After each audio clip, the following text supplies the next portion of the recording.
আল্লাহকে খুশি করা সবচেয়ে সহজ, আল্লাহকে পাওয়া সবচেয়ে সহজ। ওই যে একটা মাস্টার আছে, আমি একটা মাস্টার আছি, মাস্টারি চাকরি পাইতে একটা যোগ্যতা অর্জন করতে হয়েছে। মসজিদে একটা নতুন ইমাম সাহেব আসছে, একটা যোগ্যতা অর্জনের পর। তাহলে একটা পদে আসতে হলে একটা যোগ্যতা অর্জন করে আসতে হয়। আল্লাহকে পেতে হলে এরকম কোনো যোগ্যতা অর্জন করতে হয় না যে এমএ পাস করলে, কামিল পাস করলে, দাওরা হাদিস পাস করলে, হাফেজ হলে, কমি মাদ্রাসায় পড়লে, আলিয়া মাদ্রাসায় পড়লে আল্লাহকে পাওয়া যাবে, তাছাড়া পাওয়া যাবে না। কোনো শর্ত আল্লাহ করে নাই। আল্লাহ একবারে সবার মাঝে এটা আম রেখেছেন। আল্লাহ বলেছেন, আলা ইন্না আউলিয়া আল্লাহি লা খাউফুন আলাইহিম ওয়া লা হুম ইয়াহজানুন। আল্লাহর ওলিদের কোনো ভয় নেই, কোনো দুশ্চিন্তা নেই। আল্লাযিনা আমানু ওয়া কানু ইয়াত্তাকুন, যারা ঈমান আনে আর আল্লাহকে ভয় করে তারা আল্লাহর ওলি। তাহলে আল্লাহর ওলি হতে কয়টা গুণ লাগে? দুটো, একটা হচ্ছে ঈমান, একটা তাকওয়া। আর ঈমান তাকওয়া এমন একটা বিষয়, ঈমান তাকওয়ার জন্য কোনো কলেজে, কোনো মাদ্রাসায়, কোনো ভার্সিটি পড়া লাগে না। মাদ্রাসায় না পড়েও ঈমান অর্জন করা যায়। সাহাবায়ে কেরাম মাদ্রাসায় পড়ে নাই, রাসূলের কাছ থেকে ঈমান শিখেছে। আপনারা মাদ্রাসায় পড়েন নাই, ইমামের কাছ থেকে, আলেমের কাছ থেকে ঈমানটা শিখতে পারেন। ঈমান শিখে আল্লাহকে ভয় করবেন, আল্লাহর নাফরমানি থেকে বিরত থাকবেন, আল্লাহর আদিষ্ট কাজ পালন করবেন, এটাই তাকওয়া। যে আমার আল্লাহ এই কাজ আদেশ করেছেন করলাম, আমার আল্লাহ এই কাজ থেকে নিষেধ করেছেন করলাম না, তাকে ভয় করে আমি কাজটা পরিহার করলাম। করাও ইবাদত, না করাও ইবাদত, করাটাও তাকওয়া, না করাটাও তাকওয়া। অতএব আমরা জুমার নামাজ পড়তে এসেছি, এটা তাকওয়া। আপনি জিনা ব্যভিচার করলেন না, সুদ খালেন না, ঘুষ খালেন না, ওই যে খাইলেন না, ওই না খাওয়াটাও তাকওয়া। কেন খালেন না? আল্লাহর ভয়। অতএব হালাল বা আদিষ্ট ইবাদত পালন করা যেরকম তাকওয়া, হারাম বা নিষিদ্ধ কাজ থেকে ফিরে থাকাও তাকওয়া, একটা মহা তাকওয়া। একটা যুবক ছেলে মুখে দাড়ি রাখলো আল্লাহকে ভয় করে, এটা তাকওয়া, এটা বড় তাকওয়া। এটা আল্লাহকে ভয় করে আল্লাহর গজব থেকে বাঁচার জন্য সে মুখে দাড়ি রাখলো, এটা মহা তাকওয়া। অতএব আল্লাহর ওলি হলে আর কোনো ভয় নাই। ওলি মানে বন্ধু। ওলি মানে কি? বন্ধু হওয়া। আমরা মনে করি ওলি হতে হলে কি লাগবে জানেন? ফুরফুরার পীর সাহেবের সিলসিলা ধরতে হবে, চরমনের পীরের মুরিদ হতে হবে, বা ফুরফুরার পীর সাহেবের আল্লাহর ওলি, চরমনের পীর সাহেবের আল্লাহর ওলি। এই ধারণাটা ভুল। সব মুমিন আল্লাহর ওলি। ইমাম আবু হানিফা রাহিমাহুল্লাহ ফিকুল আকবরে বলেছেন, আল মুমিনুনা কুল্লুম আউলিয়াউর রহমান, সব মুমিন আল্লাহর ওলি। ওলি মানে কি? বন্ধু। আর সব কাফের আল্লাহর শত্রু। অতএব আপনি যদি ধারণা করেন যে আমি আল্লাহর ওলি না, তাহলে অবশ্যই আপনি আল্লাহর শত্রু। আপনি যে আল্লাহর ওলি, এটা আপনাকে বিশ্বাস করতে হবে, বিশ্বাস করা ফরজ। আল্লাহু ওয়ালিউল্লাযিনা আমানু, আল্লাহ কোরআনে বলেছেন আল্লাহ মুমিনদের ওলি। ওলি মানে বন্ধু। আল্লাহ আমাদের ওলি, আমরা আল্লাহর ওলি। আল্লাহ আমাদের বন্ধু, আমরা আল্লাহর বন্ধু। আর যদি আপনি মনে করেন না আমি আল্লাহর ওলি না, তাহলে আপনি মুমিন না। যে ব্যক্তি ঈমান এনেছে, আল্লাযিনা আমানু ওয়া কানু ইয়াত্তাকুন, আল্লাহ কোরআনে জানিয়ে দিয়েছেন যারা ঈমান এনেছে, আল্লাহকে ভয় করেছে, এই দুটো গুণ যার আছে সেই ওলি। আপনি কি ঈমান আনেন নাই? আল্লাহকে ভয় করেন না? আল্লাহকে ভয় করেই তো মসজিদে এসেছেন। তাহলে এই দুটো গুণ যার আছে সেই আল্লাহর ওলি। এই দুটো গুণ অর্জন করলে আল্লাহর ওলি হওয়া যায়। আর কোনো গুণের কথা কোরআনে নাই। আল্লাহ বলেছেন, আলা জেনে রাখো, ইন্না আউলিয়াল্লাহি লা খাউফুন আলাইহিম ওয়া লা হুম ইয়াহজানুন, আল্লাহর ওলিদের কোনো ভয় নেই, চিন্তা নেই। ওলি কারা? আল্লাযিনা, যারা আমানু, ঈমান এনেছে, ওয়া কানু ইয়াত্তাকুন, ঈমান এনেই তারা তাকওয়ার পথ অবলম্বন করেছে। এই দুটো গুণ হলেই আল্লাহর ওলি হওয়া যায়। তাহলে আল্লাহর ওলি হতে টাইটেল পাস করা লাগে? আল্লাহর ওলি হতে মাদ্রাসায় পড়া লাগে? এত সহজ করে দিয়েছে। সে আল্লাহকে আমরা ভুলে যাই। এজন্য আল্লাহ বলেছেন, আমাকে ভুলো না, ওয়ালা তাকুনু কাল্লাযিনা নাসুল্লাহ, ওদের মতো হও না যারা আমি আল্লাহ আমাকে ভুলে গিয়েছি। অতএব আল্লাহকে ভোলা যাবে না, বন্ধুকে ভুলে না, এক বন্ধু আরেক বন্ধুকে ভুলে না। যারা প্রকৃত বন্ধু, এক বন্ধু আরেক বন্ধুকে ভুলে না। আমরা আল্লাহকে ভুলবো না, আল্লাহ আমাদের ভুলবে না। অতএব আল্লাহ বলেছেন, আনা ইনদা যন্না আবদি, সহিহ মুসলিমের হাদিস। আল্লাহ হাদিসে কুদসির মধ্যে বলেন, বান্দা আমার প্রতি যেরকম ধারণা রাখবে, আমি বান্দার সাথে সেভাবে ব্যবহার করব, সে আচরণই আমি করব। অতএব আল্লাহর প্রতি আপনার যেরকম সুধারণা থাকবে, আপনার প্রতি আল্লাহর এরকম সুধারণা থাকবে। আপনি আল্লাহর প্রতি যেরকম বদ ধারণা রাখবেন, আল্লাহ আপনার প্রতি এরকম বদ ধারণা রাখবেন, আপনাকে দূরে ঠেলে দেবেন। অতএব আল্লাহর প্রতি সুধারণা রাখতে হবে। এই সুধারণা রাখা আল্লাহর ওলিদের কাজ। অতএব আল্লাহর ওলি হতে কোনো ডিগ্রি লাগে না, আল্লাহ সহজ করে দিয়েছেন। শুধু ঈমান আনতে হয় আর তাকওয়া অর্জন করতে, আল্লাহ তো সহজ করে দিয়েছেন। তারপরে আসেন, আর মানুষের বন্ধু হতে হলে যোগ্যতা অর্জন করতে হয়। বড় লোকের যদি বন্ধু হতে চান, ওর সমপর্যায়ের টাকা পয়সা থাকা লাগবে, ওর সমপর্যায়ের সমাজের প্রভাব প্রতিপত্তি মান থাকতে হবে, না হলে আপনার সাথে বন্ধুত্ব করবে না। তাহলে মানুষের সাথে বন্ধুত্ব করতে হলে সমপর্যায়ের হওয়া লাগে, একটু কম বেশি হলে আর হয় না। আর আল্লাহর সাথে বন্ধুত্ব করতে হলে আল্লাহর পর্যায়ে যা লাগে না, শুধু দুটো গুণ লাগে। আল্লাহর পর্যায়ে আমরা যেতে পারবো? আল্লাহর পর্যায়ে কেউ যেতে পারবে না। তাহলে আল্লাহ এত বড়, আমরা এত ছোট, যে উনি আমাদের বানাইছেন, তারপর আমাদের বন্ধু হিসাবে গ্রহণ করছেন, এত সুযোগ করে দিয়েছেন। অথচ এই সুযোগ, এই অপশন আর পৃথিবীর কেউ দেয় না। এত সুযোগ আল্লাহ দিয়েছেন যে আমাদের মধ্যে একটা মাখলুক, এই মাখলুককে আল্লাহ বন্ধু হওয়ার সুযোগ করে দিয়েছেন। ওয়ালাকাদ কাররামনা বানি আদম, এই আদম সন্তানকে আল্লাহ সম্মাননা দিয়েছেন, কারামত দিয়েছেন। অন্য কোনো মাখলুককে এত সম্মান দেয় না, ফেরেশতাকে এত সম্মান দেয় নাই। বরং এই মানুষকে ফেরেশতাদেরকে দিয়ে সাজদা করিয়েছেন, ফেরেশতাদেরকে বলেছেন আদমকে সাজদা করো। অথচ এই মানুষ দুর্গন্ধযুক্ত, একদিন গোসল না করলে দুর্গন্ধ হয়ে যায়, পচে যায় দেহ। আর ফেরেশতাদের গায়ে কোনো দুর্গন্ধ নাই, ফেরেশতাদের কোনো পেশাব পায়খানায় নাই, নাকের শিলেশা নাই, কোনো কিছু অপবিত্রতা তাদের নাই, তারা পুত পবিত্র। অথচ এই পুত পবিত্র ফেরেশতাকে বন্ধু হিসেবে গ্রহণ করলেন না, গ্রহণ করলেন মানুষদেরকে, যাদেরকে পৃথিবীর মাটি দিয়ে তৈরি করেছেন। এক মুষ্টি মাটি আল্লাহ নিয়েছেন, ওই মাটির মধ্যে সাদা, কালো, নরম, আটাইলি, দোআঁশলা সব ছিল। যে জায়গার মাটি সাদা ছিল, লাল টকটকে ছিল, ইউরোপ আমেরিকার তারা লাল হয়েছে। যে জায়গার আফ্রিকার মানুষ, যে জায়গার মাটি কালো ছিল, ওই জায়গার মানুষেরা কালো হয়েছে। আল্লাহর মুষ্টির মধ্যে যে পর্যায়ের মাটি গেছে, সেই পর্যায়ে হয়েছে। যে মাটিগুলো শক্ত ছিল, তার দেহ, তার মন মানসিকতা, কলব শক্ত হয়ে গেছে। যে মাটিগুলো নরম ছিল, পানি হলে নরম হয়ে যায়, মোমের মতো গলে যায়, ওই মানুষগুলো তাকওয়াবান হয়েছে, আল্লাহকে ভয় করেছে। ওই মাটি অনুযায়ী হয়েছে, এর বাইরে কিছুই হয়নি। তাহলে আল্লাহ নিজ হাতে মানুষ সৃষ্টি করলেন, করে বন্ধুত্বের মর্যাদা দিলেন এবং বললেন ওয়ালাকাদ কাররামনা বানি আদম, অবশ্যই আদম সন্তানকে আমি কারামত বা সম্মাননা দান করেছি সকল মাখলুকের মধ্যে। আপনার গায়ে যে মশা বসছে, একটা মাছি বসছে, ওই মশা মাছি যেরকম একটা মাখলুক, আমি আপনার এই পৃথিবীর ওরকম একটা মাখলুক। পার্থক্য এতটুকুই, আমি সম্মানিত মাখলুক, সকল সৃষ্টির সেরা মাখলুক আমি। কিন্তু এই পৃথিবীতে ও মাখলুক, আমিও মাখলুক, কিন্তু আমি সম্মানিত মাখলুক। তাহলে দেখেন, এইবার মানুষের সাথে আপনি বন্ধুত্ব করলেও বন্ধুত্ব টিকে রাখা কঠিন। কারণ এই মানুষ আপনার প্রতি সন্দেহ করবে যে আমার সাথে বন্ধুত্ব কেন করতে আসলো, এর কোনো খারাপ উদ্দেশ্য আছে কিনা, কোনো স্বার্থ আছে কিনা। তাই মানুষের সাথে মানুষ বন্ধু করলেও চির বন্ধু হতে পারে না, বন্ধুত্ব খসে যায় এক সময়। আল্লাহর সাথে বন্ধুত্ব করলে বন্ধুত্ব খসে না, কেননা আল্লাহ সন্দেহ করে না। আল্লাহ কি করে না? মানুষের প্রতি সন্দেহ করে না। আল্লাহ মানুষের অন্তরের অবস্থা জানেন, তাই আল্লাহ সন্দেহ করেন না। আর মানুষ মানুষের অন্তরের অবস্থা জানে না, তাই সন্দেহ করে। অতএব আল্লাহকে পাওয়া সবচেয়ে সহজ, আল্লাহকে ভয় করা সবচেয়ে সহজ, আল্লাহর ওলি হওয়া সবচেয়ে সহজ। তাহলে আল্লাহর ওলি হতে দুটো গুণ লাগে। এই জন্য আল্লাহ বলেছেন ঈমান আনো, তাকওয়া অর্জন করো। আল্লাহ এই সূরা হাশরেই আল্লাহ বলেছেন যে তোমরা আল্লাহকে ভয় করো। আল্লাহকে ভয় একটা মহাগুণ, এই গুণটা আপনার আমার অর্জন করতে হবে, আর আখিরাতকে নিকটে মনে করতে হবে। মানুষের স্বভাব আর আল্লাহর স্বভাব আকাশের পাতাল। মানুষের স্বভাব এরকম, আপনি 99টা ভালো করেন, একটা খারাপ করেন, 99টা ভালোকে মুছে দেবে মানুষ, শেষ করে দেবে, একটা খারাপের দ্বারা সব শেষ করে দেবে। আর আল্লাহ এমন যে আল্লাহর কাছে 99টা ভালো ভালোই, একটা খারাপ একটাই খারাপ। আর মানুষ, আপনি একটা খারাপ কাজ করেন সমাজে, আপনার শত ভালো কাম থাক, সব কিছু শেষ করে দিবে। এই জন্য ইরাকের প্রখ্যাত ইমাম সাবির রাহিমাহুল্লাহ, তাকে মানুষেরা বলেছিল যে এই ব্যাপারে আপনি একটা কিছু বলেন, একটা প্রশ্ন করেছিলেন।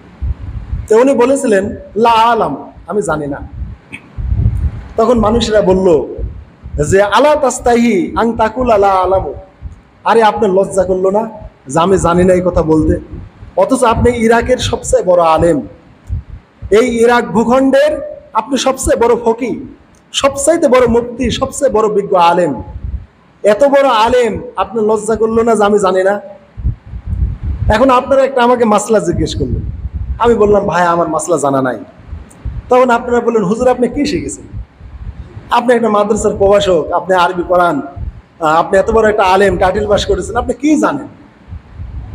এরকম ইরাকের লোকেরা ইমাম শাফিকে বলছে যে আপনি ইরাকের সবচাইতে বড় আলেম, সবচেয়ে বড় ফকিহ, আর আপনি বলছেন আমি জানি না। আপনি লজ্জা করলেন এই কথা বলতে? ইমাম শাফি রাহিমাহুল্লাহ বললেন যে আমি তো ফেরেশতার মতো বলেছি, ফেরেশতারা যেভাবে বলেছে আমিও সেভাবেই বলেছি। আল্লাহ যখন ফেরেশতাদেরকে বলেছিলেন হে ফেরেশতারা, তোমরা আদমের মর্যাদায় তোমরা সন্দেহ করছো যে আল্লাহ আপনি পৃথিবীতে খলিফা পাঠাবেন, ওরা পৃথিবীতে রক্তপাত করবে, ফিতনা ফাসাদ করবে। তে আদমকে আমি কত চেষ্টা করেছি দেখো। কিছু জিনিস আল্লাহ তাআলা আনলেন, এনে ফেরেশতাদের সামনে তুলে ধরলেন, ধরে বললেন তোমরা এইগুলোর নাম বলো।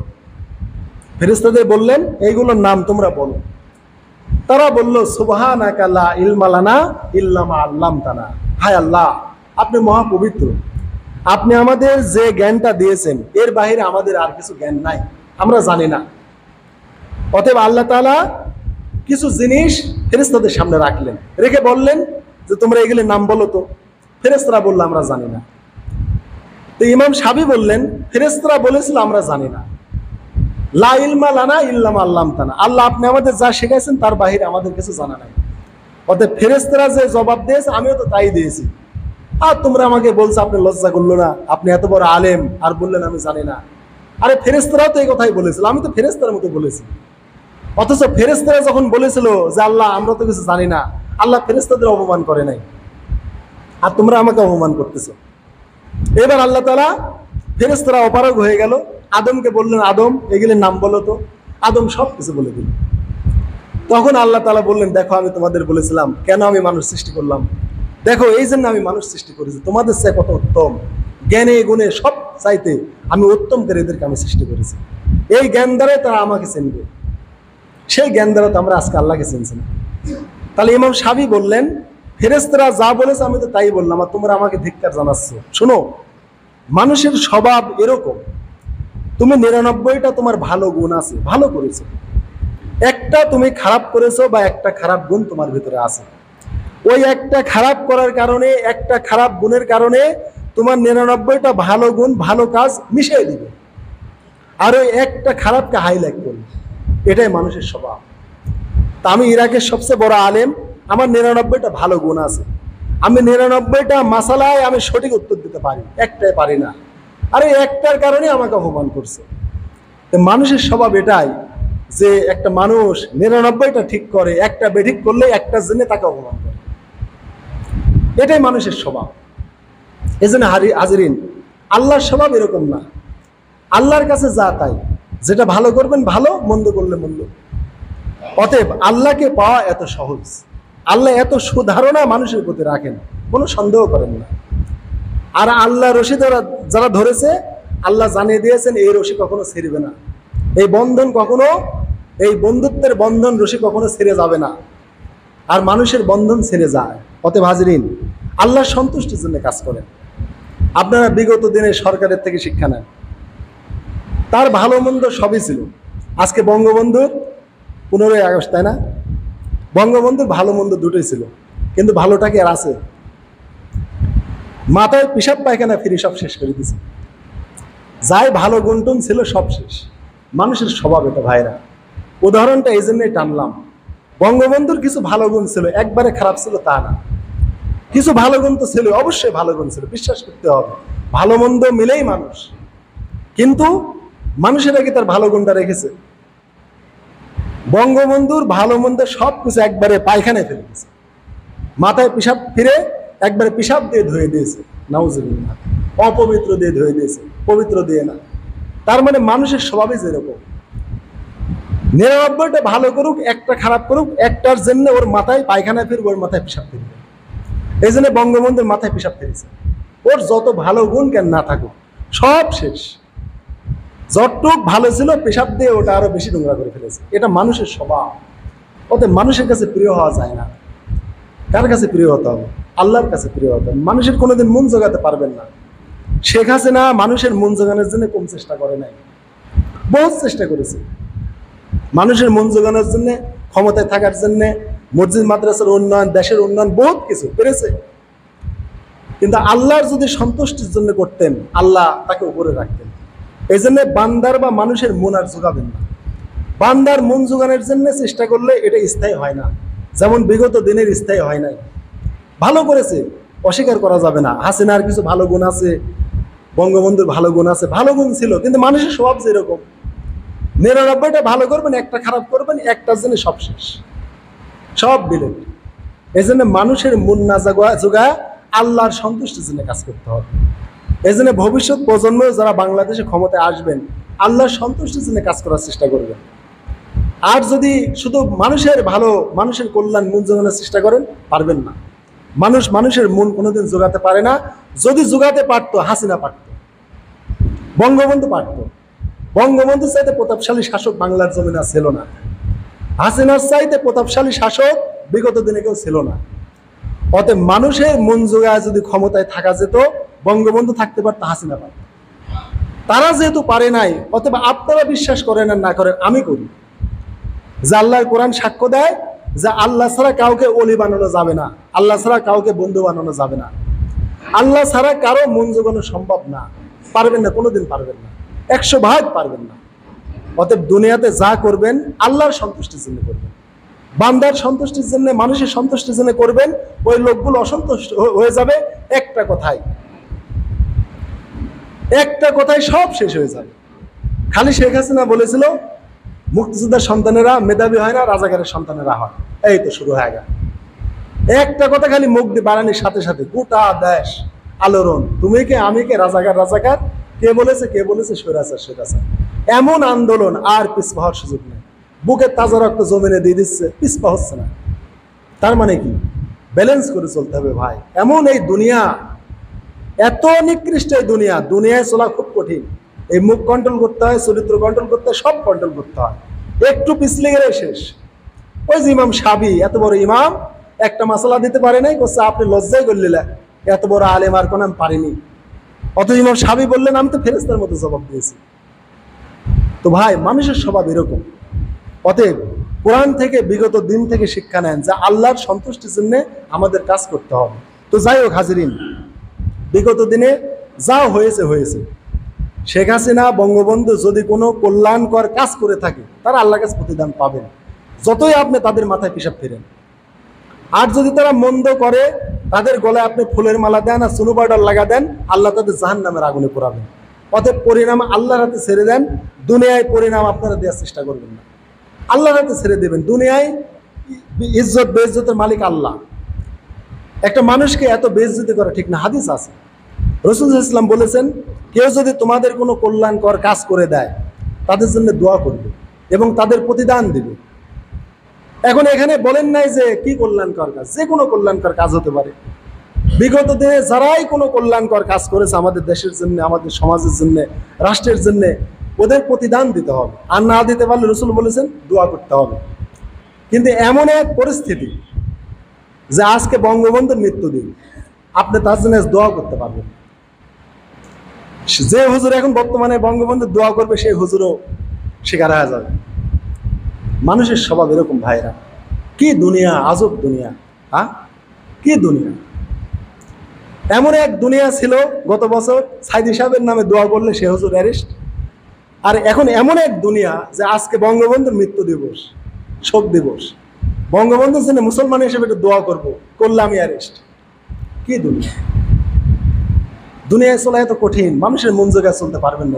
এজন্য আল্লাহ বলেছেন আল্লাহকে বন্ধু হিসেবে গ্রহণ করো, আল্লাহর মন জোগাও, আল্লাহর সন্তুষ্টির পথে চলো, আল্লাহ পৃথিবীবাসীকে সন্তুষ্ট করে দেবেন। তো হাজিরিন, এই জন্য আমরা শিক্ষা নেই, আমরা মানুষকে অবমূল্যায়ন না করি। যার ভিতরে যতটুকু কল্যাণ আছে, ভালো আছে, ওটাকে স্বীকৃতি দিই, আর খারাপটিকে খারাপ বলি। একটা খারাপের কারণে 99টা ভালো গুণকে ধূলিসাৎ করে দেব, মাথায় পিশাব ফিরতে হবে, এই কাজ মানুষের করা ঠিক না। কিন্তু মানুষ এটাই করে, কিন্তু এটা করা মানুষের স্বভাব হতে পারে না, এটা করলে আল্লাহ নিষেধ করেছেন। কাফের মুশরিকদের, ইহুদি খ্রিস্টানদের বহুত নিন্দা আল্লাহ কোরআনে করেছেন, কিন্তু ওদের যে ভালো গুণ আছে সেটা বলেছেন। কিন্তু আমরা কি সেটা করি? আমি বলেছি না যে মানুষের গুণ আর আল্লাহর গুণ আলাদা?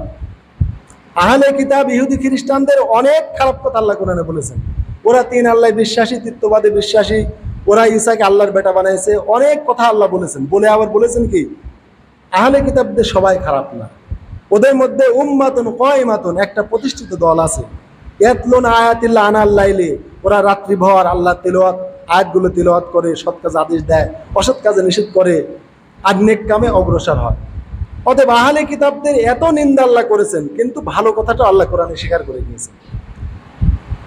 এই জন্য আল্লাহ বলেছেন, শিবগত আল্লাহ ওমান হাসান মিনাল্লাহ শিবগা, আল্লাহর গুণে গুণান্বিত হও, আল্লাহর চাইতে ভালো গুণার কারণ নাই। অতএব হাজিরিন, আমরা দুনিয়াতে যে যতটুকু কল্যাণ করেছে, ওই কল্যাণের জন্য আমরা আল্লাহর কাছে দোয়া করি। জান্নাত আমার আপনার আবদারে হবে না। আল্লাহ বঙ্গবন্ধু সাইদি সাহেবকে জান্নাতে দিলে আমার আপনার কি আসে যাবে? জায়গা কমে যাবে? তাদের জন্য জান্নাতে দোয়া করলে জায়গা কমে যাবে? এমন একদিন ছিল সাইদি সাহেবের জন্য দোয়া করলে, জান্নাতে যা দোয়া করলে মনে হয় আওয়ামী লীগের জান্নাতে জায়গা হবে না। এখন যদি আবার বঙ্গবন্ধুর জন্য দোয়া করি, তাহলে মানে বর্তমানে যারা আছে তাদের আর জান্নাতে জায়গা হবে না। ওনাকে জান্নাতে দিলে মনে আমরা জান্নাতে থাকতে পারবো না। হাজিরিন, ভুল ধারণা। জান্নাতে কোনো হিংসা বিদ্বেষ নেই, ওইখানে প্রবেশ করার সাথে সাথে আর কোনো হিংসা বিদ্বেষ আর থাকবে না। আপনি এখন বঙ্গবন্ধুকে ঘৃণা করতেছেন, যদি আল্লাহ জান্নাতে বঙ্গবন্ধুকে দেয়, দেখবেন আর ঘৃণা হবে না জান্নাতে যাওয়ার পর। সাইদি সাহেবকে অনেকে রাজাকার বলতেছেন, খারাপ বলতেছেন, ঘৃণা করতেছেন, দেখবেন সাইদি সাহেবকে জান্নাতে দেখার পর আর ঘৃণা লাগবে না। এমন একটা জায়গা, শুধু সালাম আর সালাম, শান্তি আর শান্তি। অতএব এমন এক জগৎ আছে, ওখানে আর কোনো হিংসা নাই। অতএব দুনিয়াতে আমরা হিংসা মুক্ত থাকার চেষ্টা করি, আমরা হিংসা মুক্ত থাকি, আমরা ভালো স্বভাব চরিত্র আমরা গড়ি। আল্লাহ আমাদের তৌফিক